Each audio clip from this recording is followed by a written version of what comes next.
સુરત શહેરના સિંગણપુર તથા સલાબતપુરા પોલીસ મથકની હદમાં વાહન ચોરીના ગુના બન્યા હતા અને 2 મહિનામાં જ 8 જેટલી બાઇક ચોરીની ફરિયાદ નોંધાઈ હતી.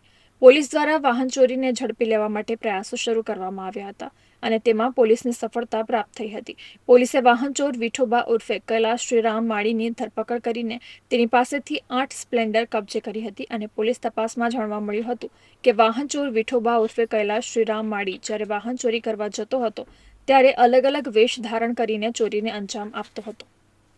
તો એની પાસેથી ટોટલ 8 બાઇક્સ રિકવર કરવામાં આવ્યા અને જેમાં અલગ અલગ જે બાઇકો હતા એના માટેની ગુનાઓ પણ દાખલ કરવામાં આવ્યા છે. એમાં સિંગણપોરનો પણ એક ગુનો છે, એને પણ ડિટેક્શન કરવામાં આવ્યું છે. ટોટલ 8 બાઇક્સ મળ્યા છે અને આરોપી છે એનું નામ વિઠોબા ઉર્ફે શ્રીરામ માળી કરીને છે. એ આરોપી છે. અગાઉ પણ એની કોઈ જગ્યાએ ચોરી કરી છે કે નહીં એની તપાસ અત્યારે ચાલુ છે. એ મૂળ મહારાષ્ટ્રનો રહેવાસી છે અને અહીંયા આ વિસ્તારમાં ઘણા ખરા સમયથી આ વિસ્તારથી વાકેફ હોવાથી એણે આ ચોરી કર્યા હોવાનું પોલીસને જાણવા મળે છે.